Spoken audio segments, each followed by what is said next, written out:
Welcome to Watershed Chats, a solution-centric mini-series of the Water People podcast. Here, we connect with folks who are transforming social and environmental challenges through their work and play for a healthy and habitable future on planet Ocean.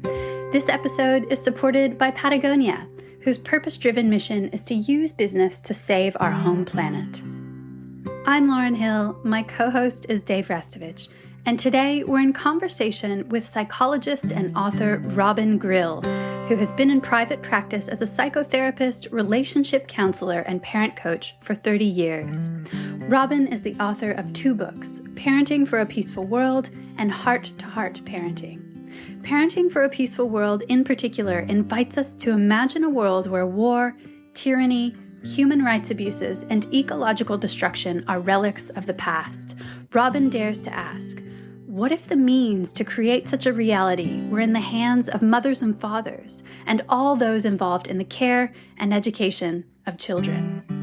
By showing us how parenting customs have shaped both societies and major world events, Parenting for a Peaceful World reveals how children adapt to different parenting styles and how these early experiences underpin the adults we all become. Our podcast comes to you from the coastal land and waters of both the Bundjalung and Gubbi Gubbi nations. We'd like to acknowledge these traditional custodians and pay respects to elders past, present, and emerging. We'd also like to extend that respect to all First Nations people this podcast ripples out toward.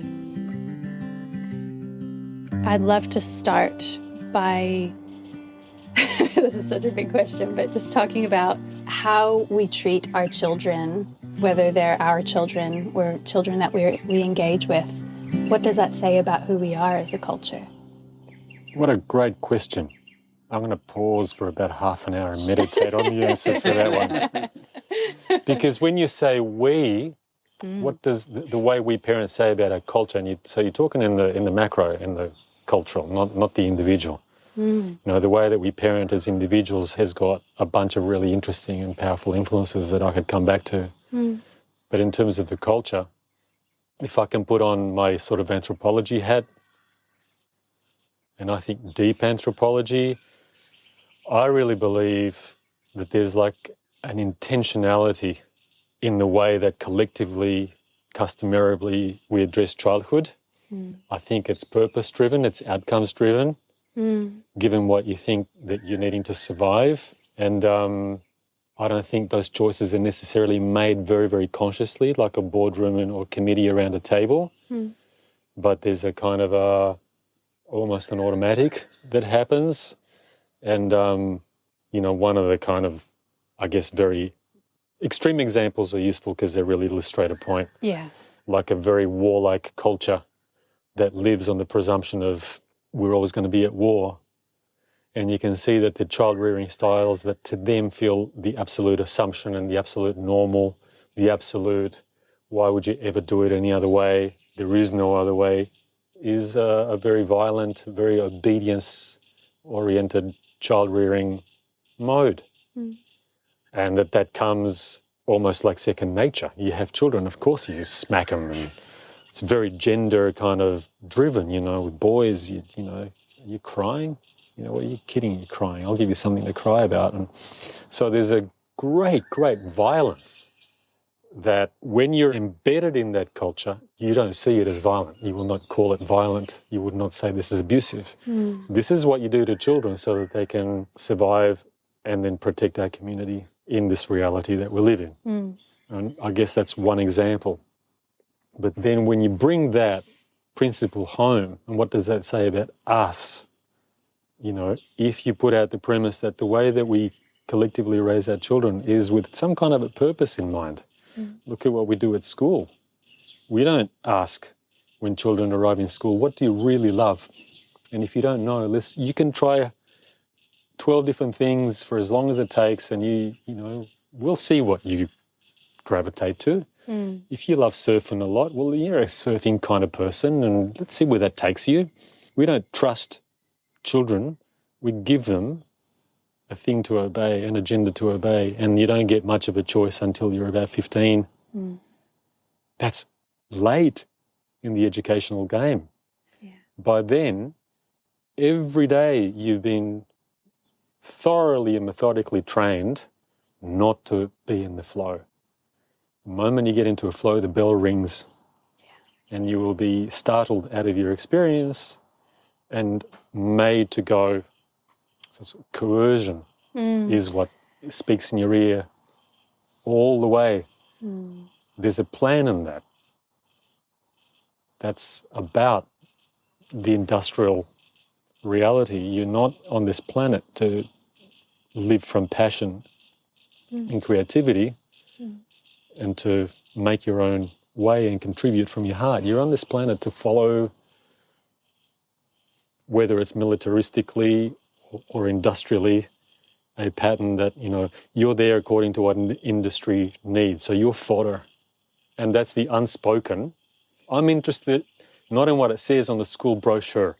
I don't read the website because everyone says how child-centered they are, right? They all say you get the best view from here. They all say that. I'm interested in what happens on the ground.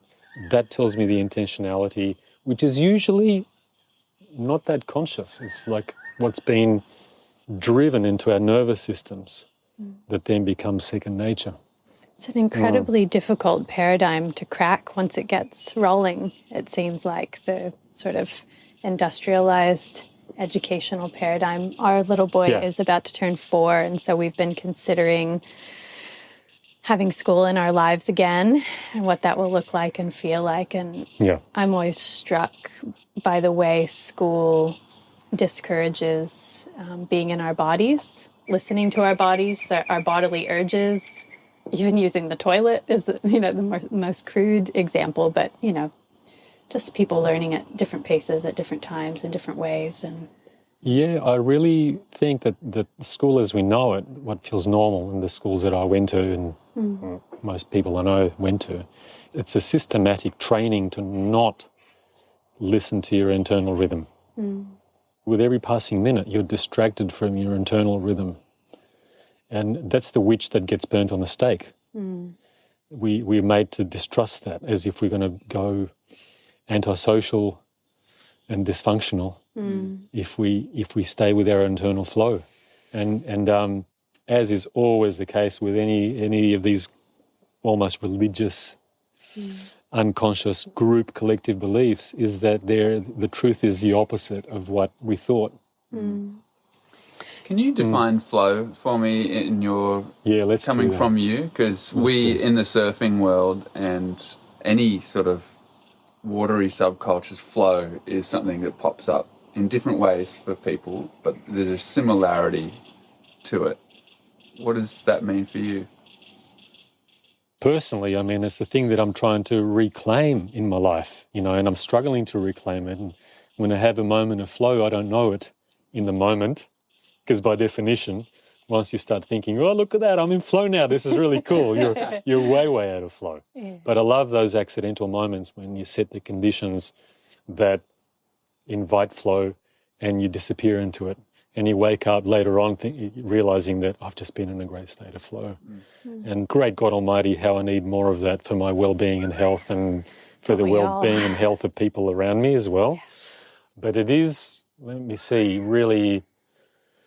There's a sense in flow of, and I'm trying to define the undefinable, really. You put words to it, it impoverishes it straight away, but it's a bit of a hint to what it is. And there's a sense of loss of self-consciousness and complete absorption in what we're doing or being. So it can be in the doing of nothingness say in a meditative state, or in surfing, those moments where it's impossible to have a thought. And I think this is why surfing is addictive, because you don't make a lot of advanced decisions, right? Isn't that right? You're surfing at your best when you aren't there in one way.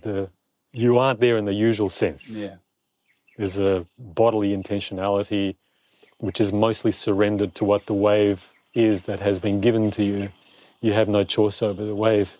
You just surrender to that shape and power and you sign your name on it. And you have no time. That's a state of flow. And you'll know you've been in a state of flow because your sense of time is being totally distorted. So you might think, wow, that was 5 minutes, and you look at your watch, you've been there for 2 hours. Yeah. And you get that lovely shock. You know, you gasp and you go, what? You kidding me? And it can go the opposite way as well. You feel like you've been there all day long and 2 minutes have passed. It's really, so there's a subjective timelessness, but such a focused absorption with what you're doing that there isn't a you in the ordinary sense. You know, for me, it happens sometimes on a lucky day when I'm writing, and I forget that I'm sitting down and writing. There's just a disappearing, like you die to the phrase that is dancing its way out of you, and it's delicious. And it's a different polarity to for me in writing, it's a different polarity to wild flow. You know, when you might be dancing or making a lot of noise and being musical. It's a kind of a silent, deeply silent pleasure.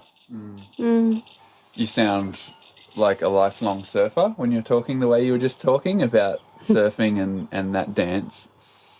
And I was just thinking about parenting and how the most wonderful moments for me in parenting are when we're just in that with our little boy.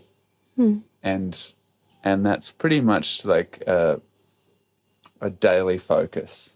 It is just like, we're going to go down these stairs right here and walk into that flowing space right there and just be there and see what happens. And that he naturally pulls us into that current, and away you flow. Like you just drift along from one tree to a bug to a part of the creek that's trickling to the cloud in the sky.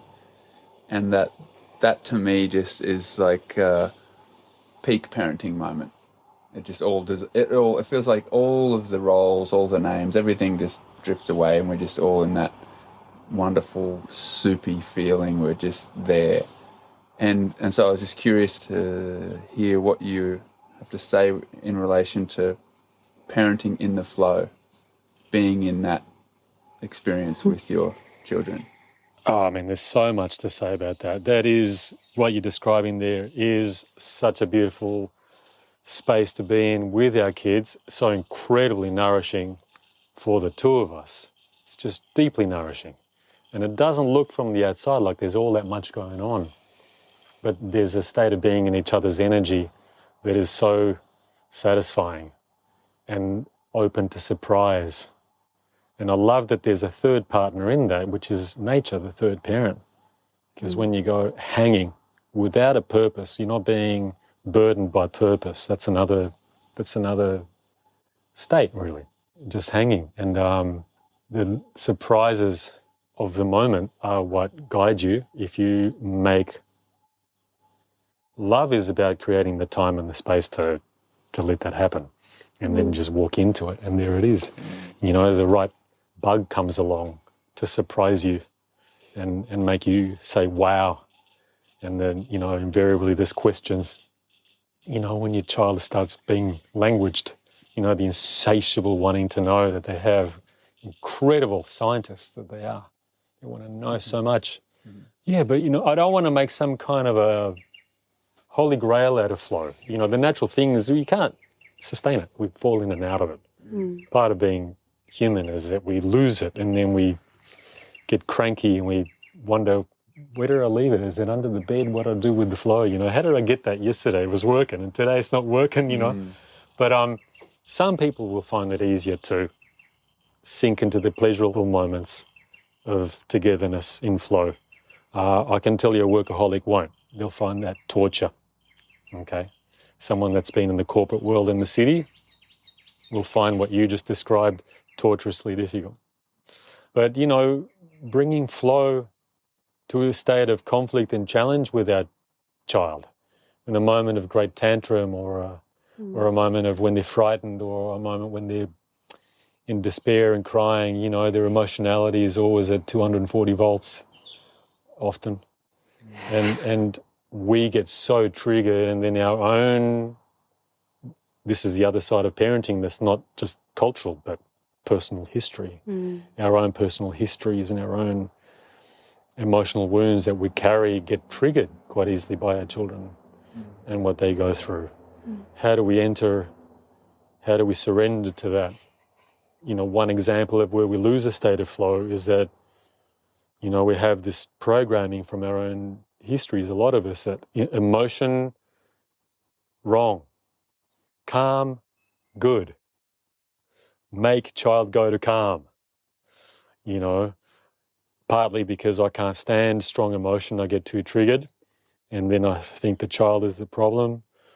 Or, you know, because I've been taught that, you know, I'm a bad parent if my child is going through a big intensity of emotion. What have I done wrong? It's one of those things. So to allow, to let them have their truth, their being, and to be in wonder about them, as well as about ourselves. Oh, gosh, look what's coming up for me when my child is screaming. I feel like screaming. You know, what is that in me that wants to scream? Just an equal sense of curiosity. And that invitation is a bit of a build it and they will come to flow. You build the soil for that, and flow tends to arrive and it opens up. That's about trust, really. Trust, and we've been taught not to, you know, not to trust that. I'm not saying that there aren't moments to guide and to set boundaries. That's a whole other conversation. To say no, to be teachers to our children. You know, there's all of that, of course. Yeah. Except right now we're talking about flow, and where that's like a vital and essential ingredient of our well-being and connectedness too. And we've been taught not to trust those spaces, to let the storm come when there's a storm. The weather needs a storm. We need those storms in relationship. We even need those moments of conflict.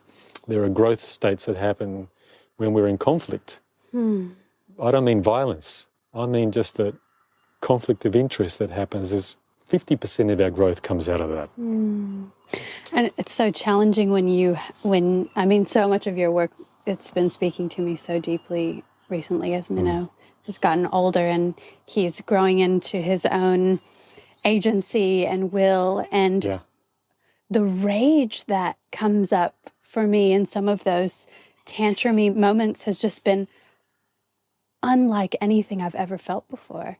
And to develop the awareness of that over time and to go, oh my gosh, I don't think I ever witnessed or experienced the holding of these moments in my life, in any of my relationships.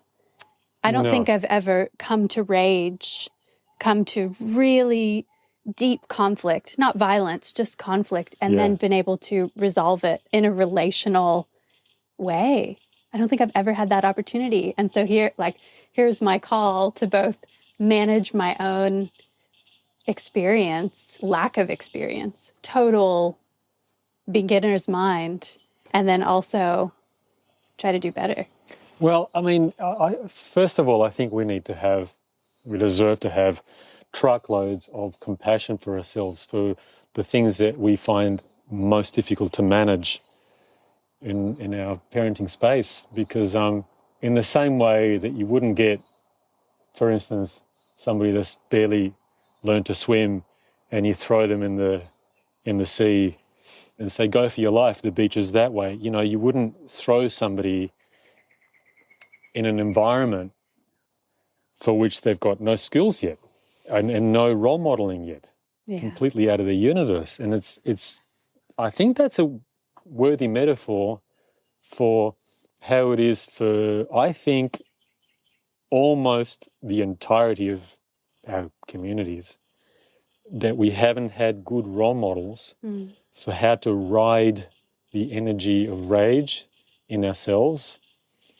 For most people, it's almost unimaginable that rage is not violence, because the two have been paired so much that we've married them. If someone's angry, someone's going to get hurt. That's all we know from experience. And you see those images or feel them almost every day. You know, how can my rage be life-giving? You know, how can I make that energy safe but passionate and alive? That's, you know, a bit of a Mount Everest that we're all trying to find. And we were born with the ability for rage. I think if someone had taken a home movie of you when you were 2 years old, you'd see that in yourself. Sooner or later comes a moment that you want to scream at somebody. Yeah. And you did. Yeah. I did. I'd love to backpedal a little bit, Robin, and ask you about what your personal experiences were, what the seeds of curiosity were that led you to start researching this massive book in Parenting for a Peaceful World. I'm still coming to terms with what made me want to do that. Yeah, because there's a lot of deep currents. So comprehensive. There's so much work in it, so much research, so much cross-cultural research. I made a vow I'll never write a book like that again afterwards, because it was prepared for me on the inside, and then the sheer volume, the enormity of what it ended up being in terms of looking in anthropology, in neuropsychology, in psychohistory, in psychology, psychotherapy, developmental psychology, and then synthesizing all of that into something that, like, I wouldn't forgive myself if I wrote something that is where you have to be really cerebral to read it, like an academic thing. Yeah. You know, I think boredom is a bit of a crime against humanity, so it needs to have a flow to it. So just string it all together and try to inject flow into it. But there was a lot to it, for sure. So I've been asking that question of myself. Why did I get that obsessed? And I do have a kind of a relentless thing inside me that I'm like a dog with a bone. I have to drill deep. I cannot rest with surface kind of causes for things. I'm insanely fascinated with where was this born? And I'm discovering that what drives that for me is that the moment where you find yourself going, aha, no wonder this happens. No wonder the crazy nightmare stuff happens, or the confusing stuff, or the bewildering stuff happens, the frightening stuff. No wonder that happens. That moment of aha, no wonder is so thrilling and so fulfilling that I have to go again and get another dose. So that's a huge driver for me, and that's part of what, you know, in terms of the personal side of that. I did grow up with a very, very shouty, out of control family. A lot of screaming, a lot of you know, people weren't really beating each other up like you hear a lot, but the screaming and the sort of the verbal abuse. And my father was just heavily, heavily traumatized from, you know, Jewish in the Second World War. He didn't get taken to a camp, but, you know, he survived some absolutely terrifying things. He was like a ticking time bomb, and things were just, he sort of had Tourette's syndrome, where he was a great guy and then something would touch him off, one of his typical things, and he'd be screaming and for an hour. So I got shocked a lot. And I think my body learned to survive that by doing everything I can to see the storm coming, so that I'm an anticipator, which is a good thing for some things, and it's not a good thing for when you're trying to let go and find flow. You know, to have that nervous system that's so kind of wired up for anticipating, you know, thinking through to the outcome. It's a way of being in control that is a safety mechanism, but it's difficult to find the switch to put it into off. But it means that part of that feels like a gift, that I'm driven to know the weather, what creates the weather in people, in not just individuals, but in community and in the larger movements of people, society, country. And it's hard work, but it's so satisfying. as well. And I really, it was hard to write the book, but thrilling at the same time of making these discoveries, like life-altering discoveries, you know. For example, everyone gives me the impression that human beings are just so violent that we're always going to have the carrot and the stick somehow. Because if it wasn't for that, we're just 1 inch away from tearing each other to pieces and destroying the planet. And, you know, the only answer is that there needs to be a war so we don't get too overpopulated. All that really dark Darwinian paradigm. That Darwinian paradigm. Yeah. Of the dog-eat-dog world, which is incredibly, I mean, if you believe that, how do you get to sleep at night? And what are you thinking about your partner who's lying next to you, who's a member of this monstrous species? And what do you feel about yourself when you look in the mirror to whatever, brush your hair? And, you know, to discover that the enormous potentiality that we are and that what comes forth has got so much to do with, A, the environment that you're immersed in, but equally, or perhaps even more, the environment that your nervous system was steeping in childhood. And that childhood is where the programming is done. That can be disentangled later, but it's hard work. So I feel like, you want to know why we're so violent and we're wrecking the planet? When I researched, you know, what's been normal in the way that children got raised, what we now call severe child abuse, not long ago, and for about 10,000 years in almost every civilization, that was normal, child raising. Then that's where I start to say, well, no wonder we behave the way we do. We're not only survivors of pretty severe childhood neglect and trauma, but if not, we're descendants of that. And you don't have far in history to go where we've had hell shown us by the people that love us, not by our enemies. So it's really like the hugest duh. You do that to the human animal, how do you expect them to behave? And then someone has to invent a rule book and a religion and a morality, invent it. Because loving behaviour is not what's coming forth through our hands. We're survivors. We're collective survivors. That's, to me, okay, that's the best news I've ever heard when you think about it. Because what's possible? And what's possible is, I have every reason to believe that what's possible is quite a bit better than what we can imagine yet. Yeah, and it's the magic of that flow, as you get rid of that carrot and that stick. Yeah. And that outcome obsession, or all those structures. Yeah. What's left is our feeling of connection to each other that will have us jump out of a car to save someone who's in a car crash and we know nothing about them. You know, we'll look after each other in those moments, you know, without a governing structure in our mind to make us do the loving and the right thing. We just do them. The governing structure, which is like comparing Mount Everest to a pedal, the governing structure being Mount Everest, the pedal being the biblical rules for ethics, like, you know, there's a commandment to respect your parents, zero commandment about respecting your child. The governing structure is what's in your gut bacteria, in your gut brain, in your heart brain, in your brain, in your body memory of the love that you've received, the pleasure that nature has given you, the love that people have given you, that your body remembers every moment of that and has it in backup, warehoused, and that there's a trigger moment where you just can't help passing that on.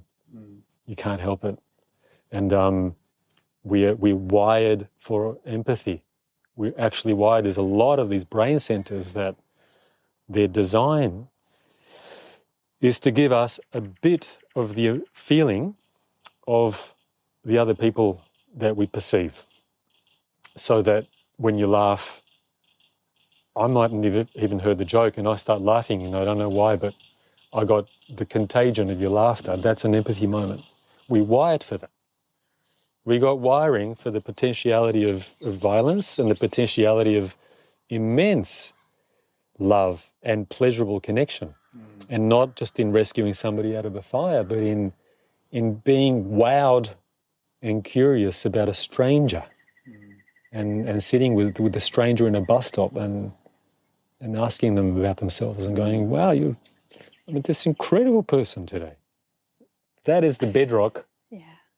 That is the bedrock of, the society that then gets built from that is completely discontinuous with the climate wrecking, topsoil destroying, survivals of abuse that we are. Our society, our civilization is a symptom.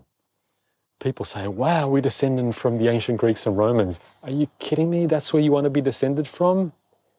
Those people, they did incredible things. They were also the most spectacularly misogynistic, warlike, horrifically child abusive. That's who you want to be descended from in your cultural philosophy. Be worried about that. We want to honour that our history is trauma for the most part. A lot of beauty and art there as well, and inventiveness, but civilization is post-traumatic shock made into buildings and cars. You've said that wounded children are running our world. I mean, that's what you're getting to, that all of us have inherited this trauma, and some of us get the opportunity to build an awareness of that trauma and try to untangle it. I feel like that's one of the gifts of parenting, and the deep, radically frustrating challenges is coming face to face with that trauma and going, why do I have this inclination? Why do I want to punch the wall?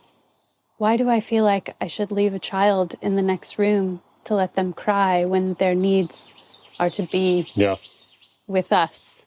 Why has that been our cultural tradition? Why do we feel like we need to break those deep human needs for connection? Yeah. How can we build trust if our goal from so early on is to break dependency, to break trust, and to break dependence? How did we get to that? Well, if you can imagine the enormity of the crushing pressure on our spirit that brings us to that extremity of disconnectedness, right? It's a lot. It's not just whatever personal trauma we've experienced. It's civilizational. It's historical, and the day in, day out training. And when you have everyone in your life saying, don't pick up that baby every time that he or she cries, or they're going to never leave home, and the pressure of culture is gigantic. Yeah. It's very hard to swim against that current. Even when people do it. The reality is the opposite. The more connection you have, the more secure you are. And I sound really judgy right now. I totally understand with the crying example. Like, there are definitely times when you have to step away and take a moment for yourself, going nuts. because you feel overwhelmed. And it's hard. It's challenging in those moments. But for me, it's just been incredible to go, okay, these are my culturally imposed boundaries. Am I going to step beyond them, or am I going to dutifully respect them? Now I get to choose. Yeah, look, and one of the things that makes me feel so sad is that we usually, or almost always, talk of ourselves as parents as I, which sounds like such a lonely, unsupported place. So no wonder we even to be in that situation where your choice is, do I go crazy right now because I'm way past my empathy fatigue? All human beings will get empathy fatigue to the point that even if you're a saint, there's a point. You can get driven beyond that edge of that cliff for yourself, where you won't go to your own crying baby that you adore. You would take a bullet for that child. And on that day, life has depleted you so badly that there's no petrol left in the tank. So everyone is vulnerable to that. So I look at every parenting book and it talks about mum and dad, and I think, hang on a minute, Snap out of that little hypnosis. Where's everybody else? Why were we there in the first place? The cruelty of having to make a choice whether it's to your baby, it's either you or me, fella, because one of us has to not crack. And if I crack, then it's worse for you. So I'll leave you here while I walk around the block. You know, why are we in that situation in the first place? And, you know, the lie of the nuclear family and all of that, there's a history behind that, and that shouldn't be that way. And then anthropologists, and they do good work. These days they do really good work. God, I admire that profession. They're methodical. And together with archaeologists, what they found, to get to the punchline, is it's 4 people per child. 1 child, 4 people. 2 children, 8 people, 8 adults. Now that throughout most of human history, that's what was required. We're not designed for 2 parents, 1 child. If you 2 parents, 1 child, you're outgunned and outnumbered by that 1 child, because their emotional need is far more than what you can bring to the table. I can say by definition. It feels fundamentally unnatural.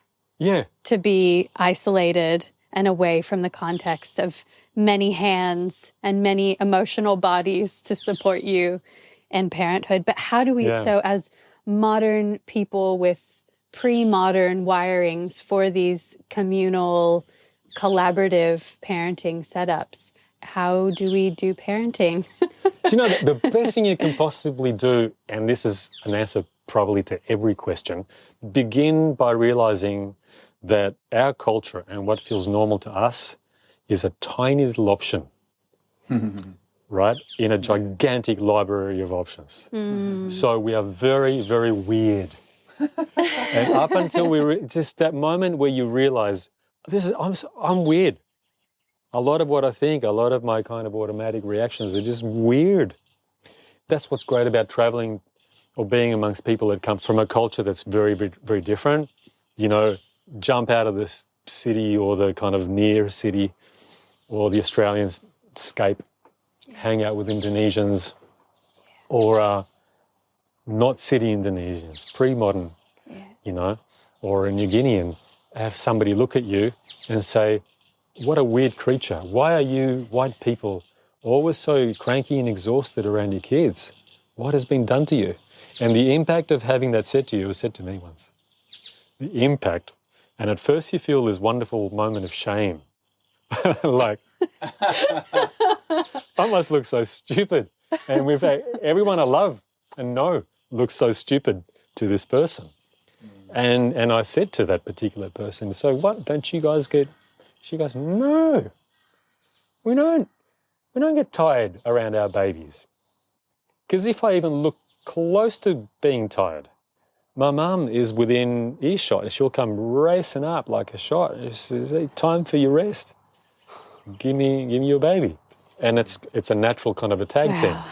Or a friend or a dad or, you know, just whoever auntie. So there's a web of people. You know, we got so lost in that gear of being separate individuals that we're very, very, very good at, I think. I think we've developed that to a gift, but we got stuck in that gear and the clutch is broken. We don't know how to go into the other gears of being us. We don't know how to be an us very well. I remember noticing when my daughter was a primary school age and she went to a little bush school on the edge of National Park, and it was all the kids went barefoot all day, and there was animals coming through the school, and there was a python in the classroom living in the ceiling, and it was democratic run and parent run, community run. So there was a constancy of like a net of people, a web, and even the younger kids would adore looking after a baby. So if a baby goes the slightest grizzle, there'll be 3 pairs of hands moving towards that baby. And any little conflict, and there'd be 2 adults coming in. And not just looking after your own kids, but there's an organic movement amongst people where everybody's social needs are, you're in a state of your needs being met, you know. you're only a tiny short umbilicus away from the placenta of the crowd, in a way. And there was, I noticed one day I kind of woke up in the middle of that dream and became an observer of it. And I remember that moment. The first thing I noticed is the kids here are unseasonably content. Mm-hmm. This is not what you see in all of the other spaces. You go to a shopping mall, you always see somebody having a tantrum, you always see somebody make a horrible threat to their child or completely ignoring their child. Here there's a contentment. The tantrums are they're shorter, they're smaller, and they're few and far between. Because we're in the kind of like a placenta of connectedness. And when you want to be alone, go in the bush, be away from people, and you're connected to self and earth and in your silence. And that's a different flavour of bliss. And I noticed that. And I thought, this is the bedrock, and this is what we've dismantled. And what we think as a child is not like how a child is designed to be, because we've lost the villageness of being, which it really frankly was not hard at all to create. What's hard is to create the sort of the sanitized synthetic structures and boxy places that we put our kids in now. That's hard work. This was less hard work. We had classrooms where, I remember one particular day, another example, there was a moment where a teacher had an accident or got sick, I forgot what it was, couldn't come to school and announced it very, very late, and it was too late. They were frantically trying to get a substitute. Couldn't get one, which is a wee bit, dodgy in terms of insurance or whatever, but the older kids got left in their classroom without adult supervision for the best part of the day. The administrator, in her bare feet was, sprinting from place to place, trying to do her gig and checking in on the kids and making sure that everything's okay and juggling. And it was an odd day. And I remember the sense of a visiting parent coming in and walking into the classroom and seeing all these unsupervised primary school kids working peacefully and helping each other and having and learning and studying. And if you'd lived in that, that's your baseline. You don't remark upon it because it's normal.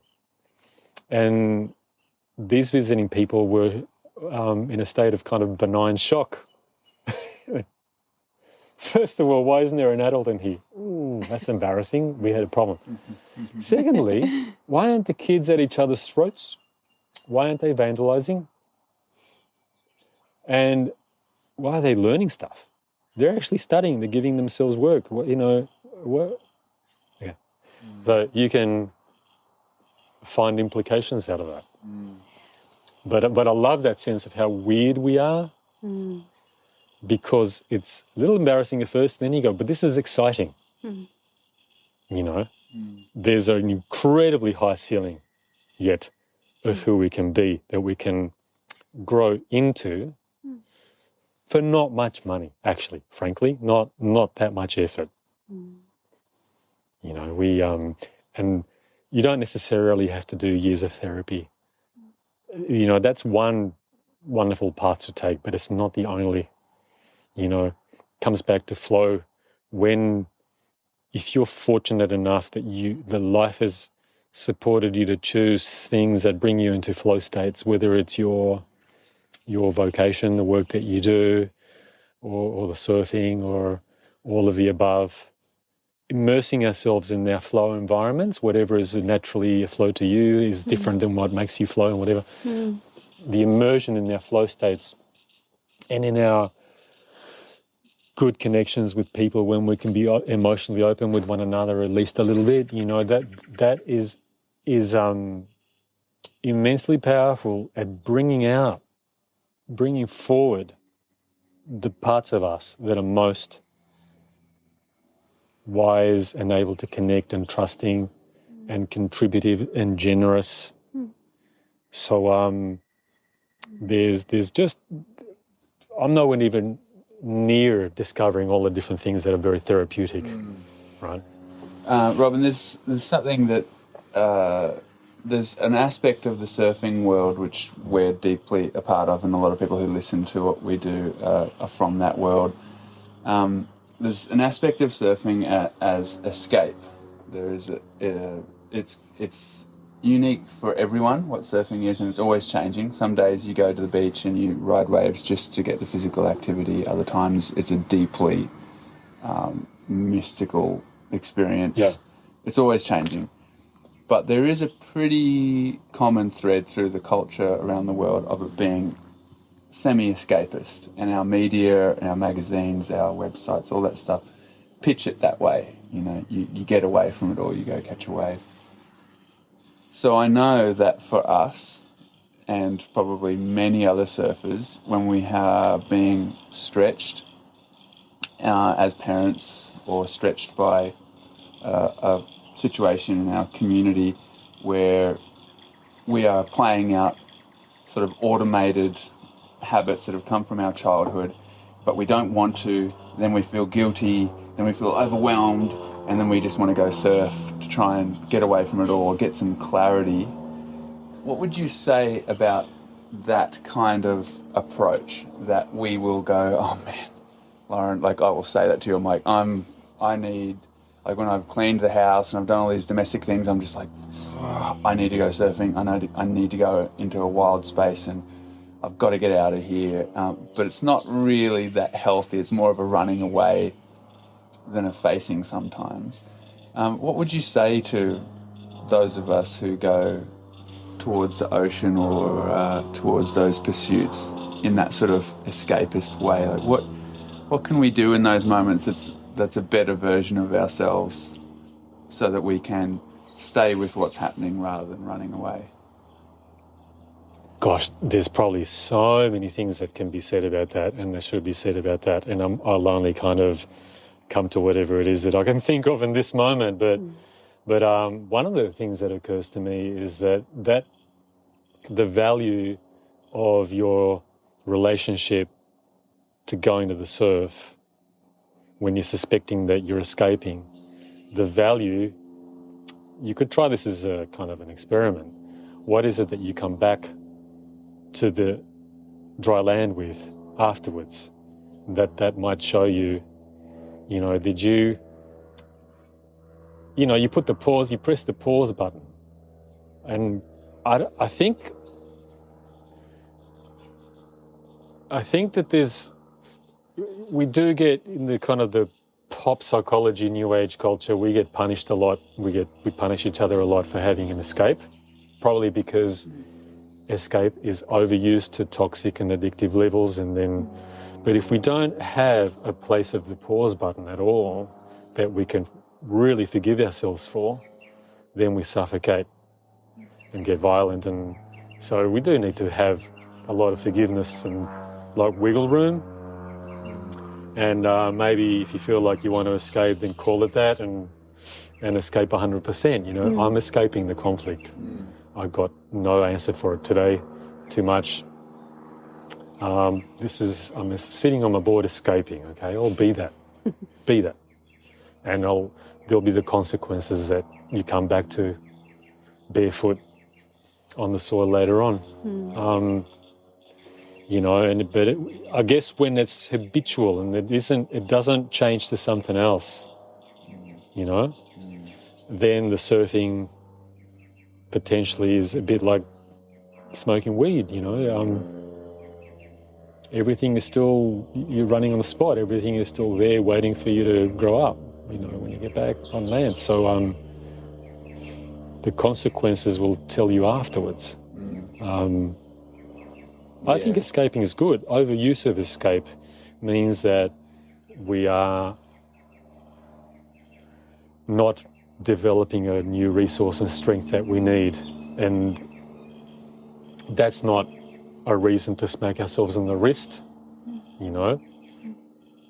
That self-punishment is patriarchal civilization 101. Punish yourself, because that's the way that it works. But to say, look, obviously I need some support, whether it's, male support, female support, non-binary support, I don't know, group support. There's a muscle I need to develop about facing some particular issues. It feels overwhelming. What help do I deserve in this? Mentorship, whatever.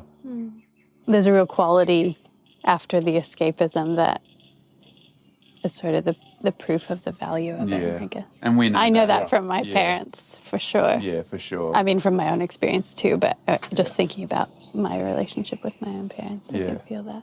We often talk about it too, just like how, with each other and with other friends, how, I'm a way better partner after I've had a surf. Yeah. Or, I can parent presently when I've gone to the water and just had that pause. But you're exactly right, there is an echoing voice around surfing being this selfish thing that we do. And just fitting that into parenting lives in an appropriate way is really beautiful to see in our friends and in ourselves. It makes it a meaningful pursuit, like we always say, meaningful play. It's, I think, what you're saying reminds me that our relationship to a thing is what makes it. So I'm sure that you can be just totally narcissistic or the complete opposite, where that's where you learn your humility, your deepest humility, because it's an environment that you have no impact on at all. You're at your most useless. When you're on this land, you can grow a garden. When you're out there, you got no say over what happens other than in your own body and how you ride a particular wave or miss it or which one you wait for and all of that. So I actually love the humility that it has the potential to cultivate, if that's the sort of the door that you open in your mind when you go out. So, I guess anything can be a poison or a weapon or a tool of enlightenment, depending on our attitude. I actually think, I find myself using, I'm not much of a surfer, by the way, my disclaimer is I play on a boogie board, and that's about as far as I go. I've always lived by the surf, but I find myself using the metaphor of surf more and more and more and more and more with my writing, and the older I get, and I find myself wanting to talk about it, I find myself increasingly inspired by the fact of so many things that it gives, like an opportunity to be very, very aggressive, but nobody gets hurt. When you have a lot of built-up charge in your body and this frustration, and you can paddle hard, and you can, out there, you can swear at the waves, or you can roar, and you can roar with the ocean, but you're not hurting anyone, or hopefully not yourself either. But also that sense of the deep humility that you don't get a say over the wave or when it comes or its shape or whatever, but you get a moment of eternity where you sign your name on it, and then it's gone forever and nobody saw you do it, probably. So what can make you more humble than that?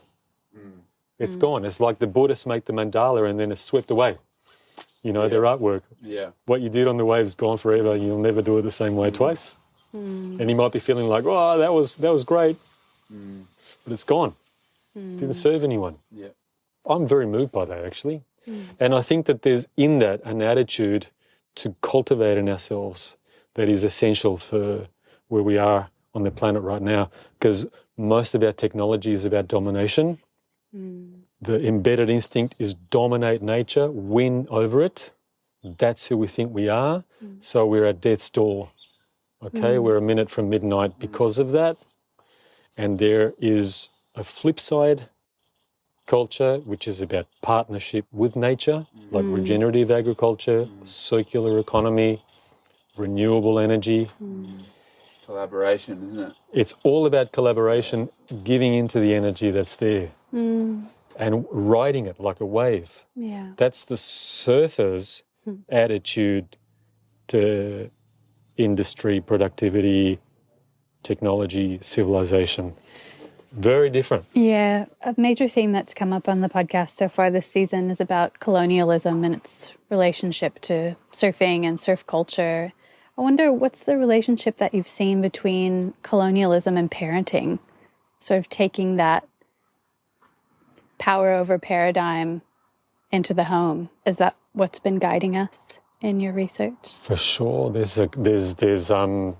you know, the way that we've been treated, unless there's some kind of a consciousness raising exercise that you go through in your life, the way that we've been treated becomes how we then treat our children, how we treat other people, and how we treat the earth, how we treat the non-human world. That's so profound. It's profound. How you treat it is how you treat, and how you treat yourself as well. So we colonize our children. That's what we're doing in schools. We put immense devotion and determination and doggedness into interrupting them being themselves. Right? It's a one-way thing, top down. We fill them like empty bags with the knowledge that we select for them, and it's knowledge.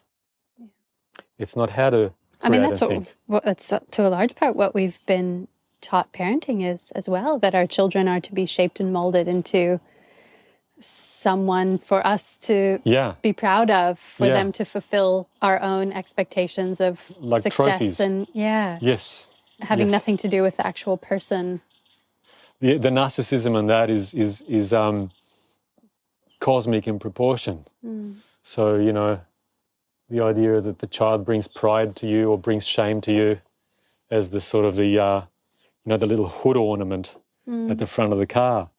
And there's a sense of property on the child, and that's a deeply colonial thing. But we've been colonized. It's the colonized. All of us are the colonizers. We've been treated like property. We think in property. We've been owned. You know that angry retort that this is my child and I'll treat my child the way I want to, and how dare you presume, and that's my child, well, yes, your child, but that doesn't mean property. This is my land. That doesn't mean I don't have the right to turn my land into concrete. What I do to this land will affect someone in Brazil, in Nepal, right? So, and that's the idea of reciprocal relationship instead of top-down relationship. Relationship rather than dominion. So the energy of colonization is just a face of that sense of ownership. And when that's the only impulse that we understand, because that's how we've been raised and how our forebears have been raised, this is 10,000 years of property deals, is what Why our history is. 10,000 years? Because it's not that there was never violence. There always has been. You know, people get pushed hard enough, you know, and stuff happens. But the degree of violence and the level of organised violence and the level of unrestrained butchery and the worst kind of violence, which is slavery, that began when we became, when this thing that we call civilization, when we started growing our food out of an ecology. So we've always been monocroppers. We trained ourselves to be users. So an animal is the thing that's going to pull the plough. We've been at that for 10,000 years. That's when slavery began. That's when organised war began. That's when infectious diseases began. They're all zoonotic. They come from ripping animals out of their ecology and shoving them all together in this completely unnatural, you know, monospecies. So we have been in a world war. There's only ever been one world war, but it's been going for 10,000 years. It never stopped. There aren't days of peace in between. World war is that we've declared war. We've been warring against ecology, systemic. The health comes from diversity. That's when things balance up. Every disease comes when you monocrop, when you rip things out of ecology. Okay, that's been our reality for 10,000 years. We got sicker, shorter, tooth decay, plagues, war, slavery, all of the nightmares of the history books pretty much began with civilization as we know it, and yet it's not about going back to a cave-like existence at all. You know, there's actually a lot more prosperity that comes out of, you know this better than I do now, that growing, instead of growing a crop, growing an ecology, right? That's what permaculture does. That's what regenerative agriculture does. You know, mixing animals. If you like eating meat, then enjoy it, but have animals that are together, interspecies, and having a pleasurable life, which is, it's not just a different technique. That is a different mindset, all the way down to your deepest thought and impulse. That's no longer about entitlement, where we're not using anymore. We're not colonizing the soil. We're in love with the soil.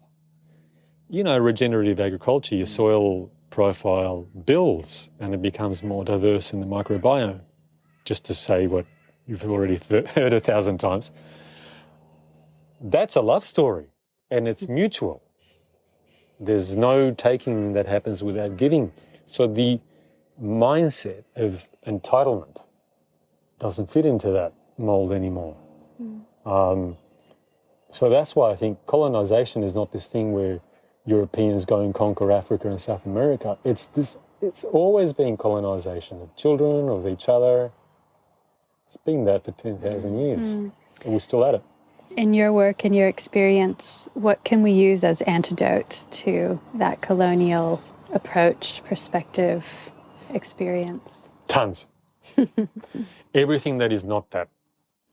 Everything that's about mutuality, everything that's, you know, you understand surfing better than anyone, and the surfer's attitude to how we do things. You don't sit there proclaiming what bloody wave is going to come next. You listen. You go very quiet and you watch, and you go into a very dynamic state of listening and bringing that state of flow into everything that we do, you know, watching our garden. What are the species that love it here? You know, what attracts the birds that the plants like to have around for balancing the bugs, and there's a lot of watching involved in that, and that's a loving way to live because you're not alone anymore. When you're dominant, you're the only person that counts. When you're not entitled anymore, you're not the king shit that rules over everything. Well, maybe that's not a buzz anymore and an ego rush, but you're surrounded by family. Life is family. You know, the trees are all beings. The council of beings are we work with each other. There's a aloneness starts to dissipate. That's so nourishing and life-sustaining. So already that starts to change our manner of being with our kids. You know, we're less triggered. We're less triggered. We're less reactive. We're more curious. It's not about raising a child so much with an idea of who you want them to be when they grow up. This might be a final moment. So about being curious about them and asking them questions. How do you feel about this? What do you think next? That's the reversal of where we've been. Yeah. And good things flow from that. Even the right technologies and production systems and the way of making cars and streets differently flows out of that state. And it's also healing, okay, for the shock that we carry. I love that you've said that you don't believe in parenting experts and you don't consider yourself one because of the way parenting has and continues to change so radically and is such a reflection of social evolution, really.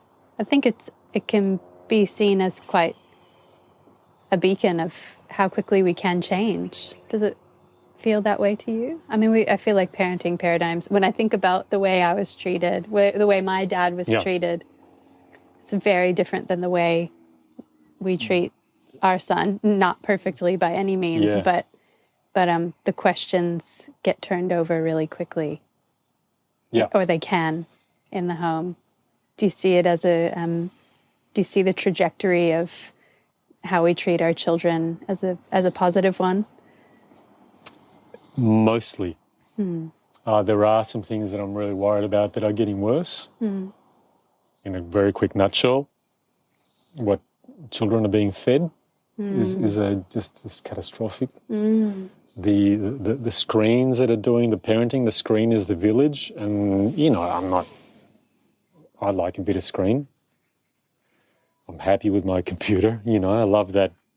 That you can Google whatever you want, but no, that it's harmful.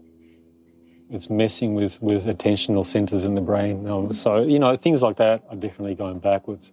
But there's a lot of things that are improving very, very, very rapidly. There's a huge trend around most of the world to take violence out of parenting. I'm not saying we're there yet by a very, very long shot, but the trend is rapid in historical terms.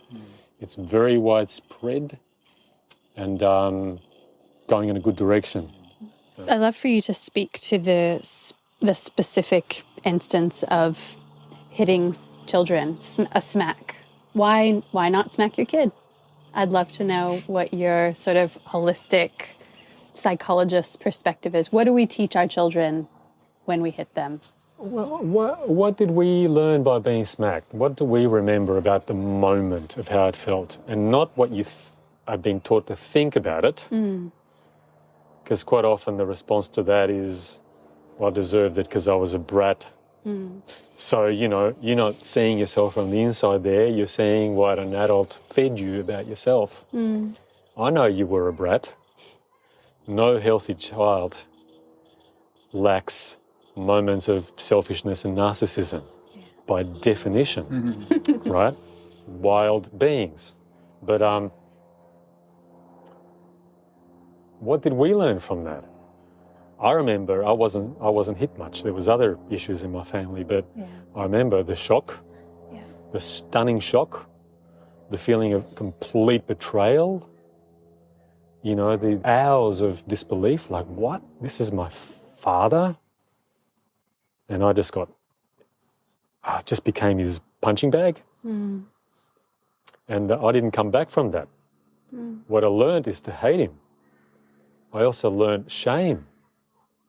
There's nothing moral that came out of that. I did learn to duck, and that's what morality is. Morality is when you do what's expected of you while people are watching. Morality is don't get caught. It's not behaving lovingly because that's what comes from inside my body. It's, I'm going to do this because I get the points. It is a massive kind of fraud that we do to survive. So that's all the things that we learn. So what's the point? What is the point? I won't even enter the idea of it's traumatic and all of that. That's for another day. What is the point of having kids that so-called, can you do quotation marks? Yes, we can. Giant quotation marks, well-behaved, not because it comes out of, I care about you right now. It's like, this is what I do so you're not going to hit me again. And I get my ice cream. How do we settle for that? That's one take on it. And, if it's okay to smack your kid, then I never want to hear you complain about domestic violence or wife abuse. Don't you dare, not in front of me. If you can smack a child, you can smack your partner. If you can explain to me why a child who's about a quarter your size, about 4,000 times more vulnerable than you are, are less resourced than you are. Why that's not domestic violence, but tapping your partner on the wrist is. Find a mathematics to explain that and I'll give you a medal. Well, domestic violence is still quite an epidemic. I don't know how it can't be. How wouldn't it be an epidemic? Because what is normal is to hit children. Yeah. If you go back not very long. I'm old enough to have been caned in school. Yeah, likewise. I reckon probably the last generation at schools, most schools. Yeah. Just so recent. Yeah. Well, then how do you learn to transform that modeled behavior? By replacing it. By filling yourself up with things that work and that feel more fulfilling and satisfying. You know, your body is limited in size. There's not enough room for every kind of tradition to live in there. Yeah. And you'll still have, because we're human, and when we get provoked past a certain point, there's that thing that happens in your arm when you make a fist. There's that little moment, I'm going to smack that kid or that other person. All human beings have that. We constantly have that as a little flash, you know, when someone rips you off or whatever it is, where you want to hit, but you also have much larger impulses to care and to not repress yourself, but to hold that impulse in your hands and become assertive instead of violent, right? So that builds like a muscle. You go to assertiveness gym by using your personal power instead of... And that's a practice. You don't learn that from a weekend workshop and it's all done. It's a daily practice of using our personal power rather than... Hitting is when you're at your weakest point. It's the most powerless thing to do. Although it might feel tough in the moment. But you've just lost all credibility and lost all loyalty from those that you strike. You've killed your team in that moment. So it is a practice. It's very learnable. And we learn in the community. We learn best in community. When we're at the receiving end of kindness, when we're at the receiving end of friendship and inclusion, and it's an empowering, a softening agent on our hearts that then conditions us to behave differently towards our children. You know, you start to find that it takes a lot more to really push you off the edge. It takes more to trigger you. The impulses that come into your arms are kind of different. I grew up in a single-parent home with my mom, and we have quite a few friends. I guess it's a stage of life right now who are going through divorces, breakups, and I had quite a few people reach out to me when I put the call out that we were going to sit and get to have this conversation with you. I had people reach out who are single parents, wanting to know if you have any advice or resources for parents who aspire to this sort of communal shared parenting situation, but who are going at it alone. How can we do that better? How can they do that better? Together.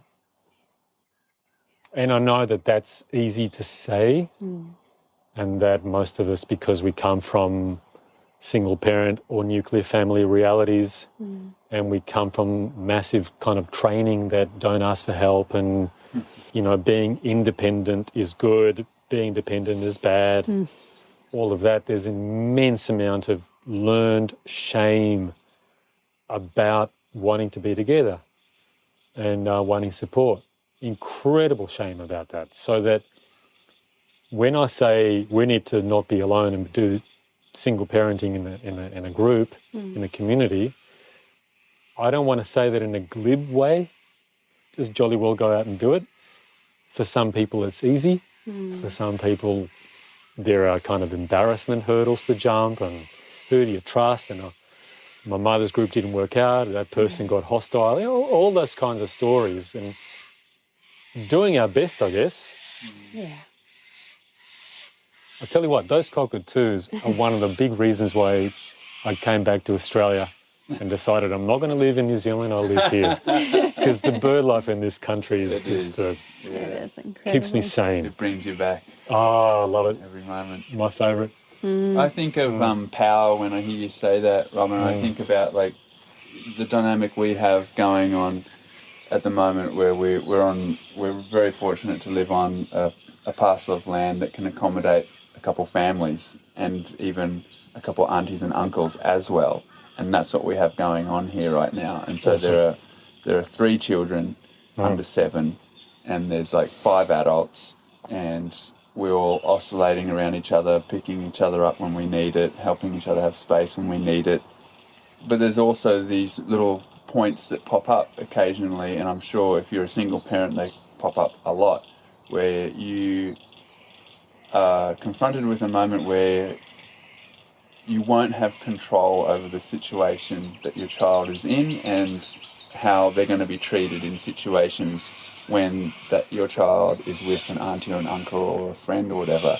So there's inevitably going to be these moments where there's a letting go and there's a trusting of some sort that happens. Is that a major hurdle for a lot of us? It's one of the majorest. Yeah. It's one of the ones that I hear the most, particularly with older generation, like grandparents or the old auntie and whatever, that, you're spoiling that child, or, you're not giving that child enough discipline, or whatever the old story is that we're trying to break away from. And,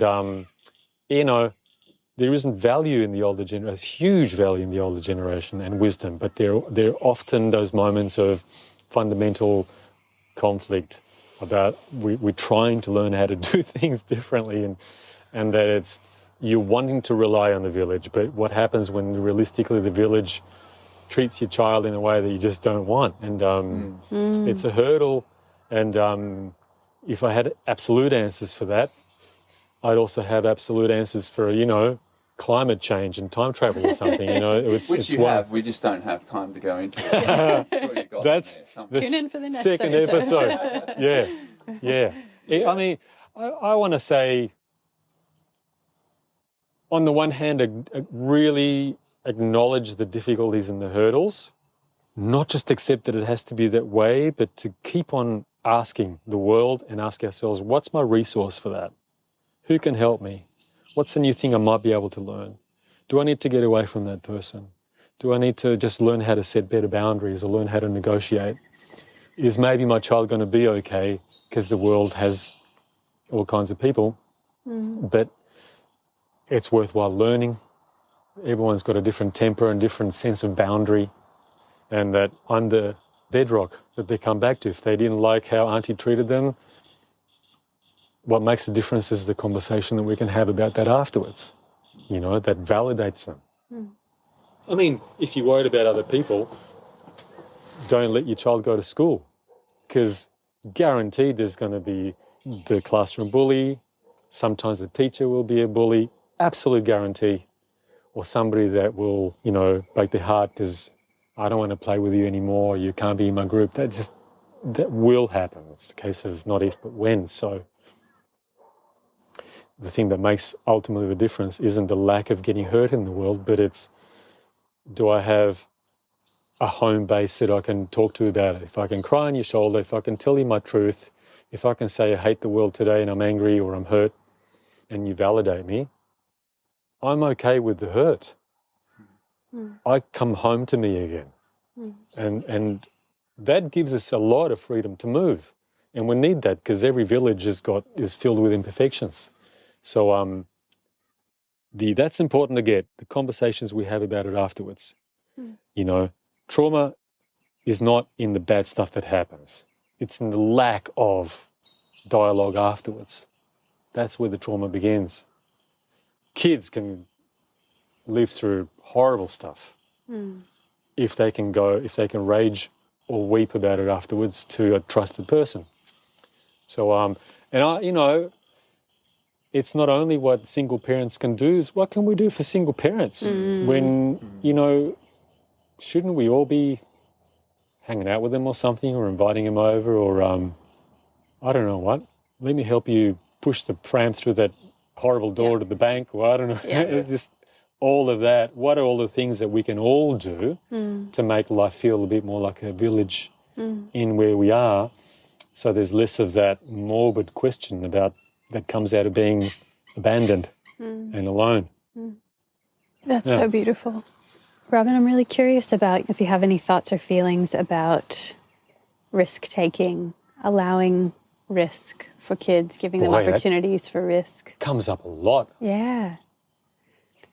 We're pretty... We're probably on the looser spectrum. Just think it feels safer. It feels safer to let them learn how to... for example, feels safer to let Minnow learn how to fall than not know how to fall. We didn't want to get a trampoline with a cage around it because we wanted... Well, we got a secondhand one and it didn't have one, so that's actually not a great example. But I feel more confident knowing that he's going to find his own boundaries and learn how to manage his own body in space and learn what it feels like to fall off a trampoline. And that's maybe the best way to learn how to fall, is to do it and to learn how to move your body in space. And I don't know, I'm rambling now. Yeah, I mean, I don't know that I could add anything to what you've just said. And why is that question being asked so much? And it really feels like there's an incredible shared sense at the moment that we're thirsty for risk opportunities for our kids because it's been removed. There's a sanitization and safety that is actually counterproductive and incredibly disempowering. And, nobody can learn to be self-responsible without the risk of being given responsibility. And, you can err on both sides of that. You can be reckless and give a level of danger that's really about abandonment. Yeah. Or you can be neurotic as a community or a school or whatever. And that's a really judgmental word, isn't it? Tells you where I'm coming from. But, hyper alert in a way that the protection suffocates and disempowers the child. So, I get that. And, to me, that's one of those things is, where's the right level of risk? Okay, 17.5 is the exact index of risk that's good for the... I don't know. We've been left on this planet to figure it out by getting hurt sometimes. Yeah. I guess the sort of meta question is, what happens to us when we aren't given the opportunity to take risks? What kind of adults do we become if we don't dare when we're children? I think something dies. Yeah. Comfortable flatness. Oh, that's just the saddest two words together. Yes, it is. You're just thinking of the ocean. Oh, I'm just thinking of no waves in the ocean. No, comfortable flatness. Yeah, that too. But yeah. Comfortable flatness. And I was thinking about, I used to be really inspired by the, I don't know, way off topic, but I promise you'll circle back. No worries. The American Bill of Rights is just such a heroic document, the pursuit of happiness. And that back then, the right for an individual to pursue happiness was surely an immense revolution in human consciousness. And we've been living off of that, not just in the States, but around the world. It's a source of great inspiration. Now I'm thinking, pursuit of happiness is such a small, modest thing to ask for. But we also need moments of thrill. And that's beyond happiness. We need moments of thrill.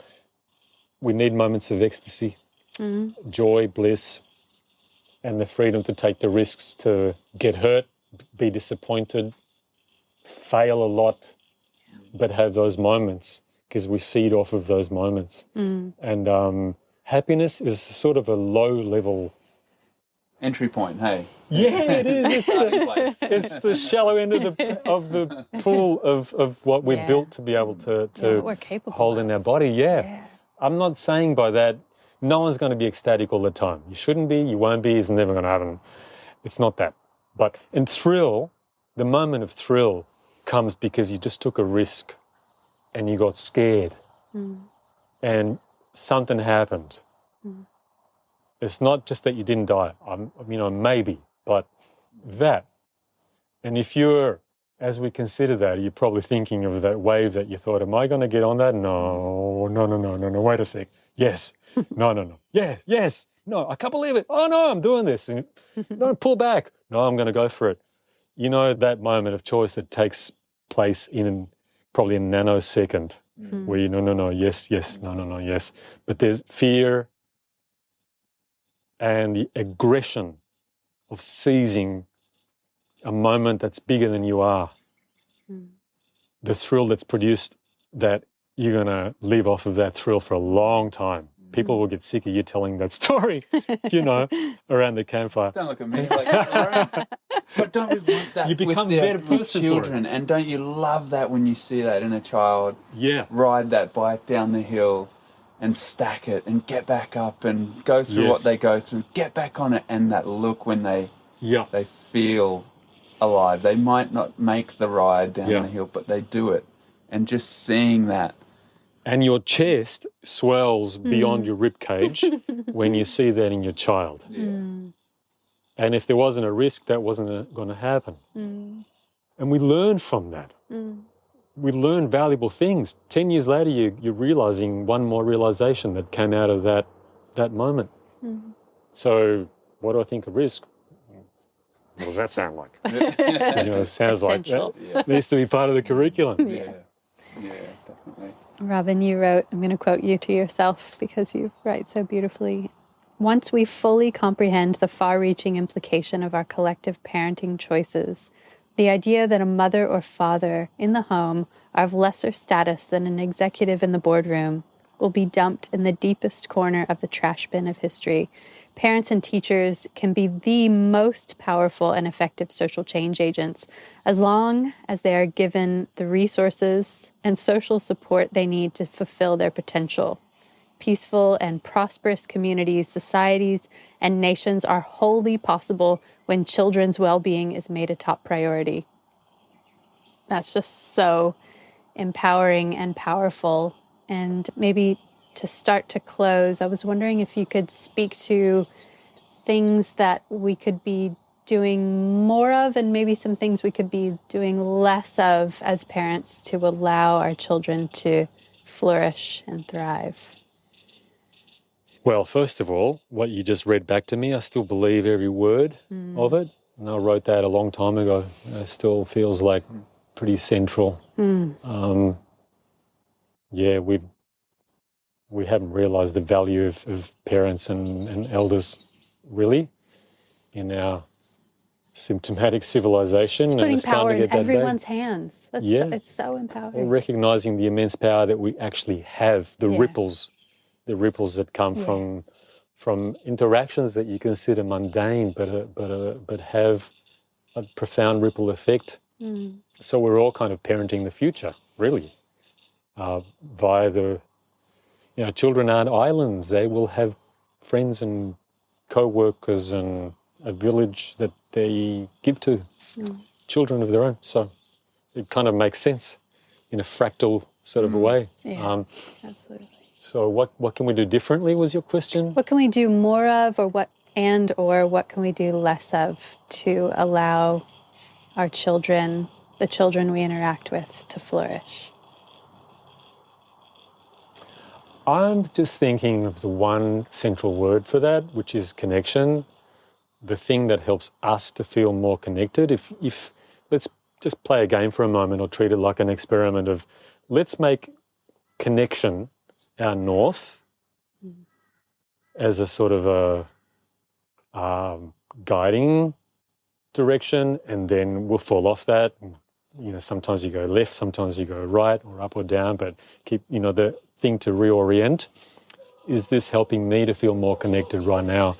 And more connection to ourselves means listening internally. What gives me my state of flow? How can I build the space that opportunity comes? How can I give myself the soil that I grow in, that I'm in my flow states a little bit more often or a lot more often and for longer? And then that's the starting point, connection to self. Equally, like it's a dance, connection to self, connection to each other. connection to the non-human world. What are the kinds of interactions that help my child and I feel more connected to one another? Invariably, that's going to mean more listening. It's not just what we say to our children. More listening, more curiosity about their inner world creates a sense of connection. We are wired for empathic connection. So the way that we show each other our emotional state, there's no value in it where anger is bad and jealousy is bad and joy is good. No color of the rainbow sits above another. So the way that we tell each other the truth of how we feel is a strong connection moment. You feel it. We feel close to one another through the communication of emotion. To me, that's a north. When I feel disconnected from someone in my family, it's time. I've been holding something back. I've been hurt, I've been disappointed, I've been angry. I need to give that some kind of an appropriate voice. Or I need to ask, hey, have you been feeling, or what's been going on for you? The talking stick moments. That makes, it doesn't just make peace, it makes the space effervescent and alive. The heart opens, you feel it in your chest. And you notice I'm not saying much about how to change the child's behavior. We can come to that at another time. But this is what, when we know how to find connection every time that we lose it, connection with each other and with ourselves and with nature, other things fall into place from that. Then if you want to learn how to be more assertive or set better boundaries and all of that stuff, the learning is easier. Your impulses flow better when we find connectedness. So in the time that we have in this conversation, that's the one thing I want to say. Connection is the north. Play with that idea.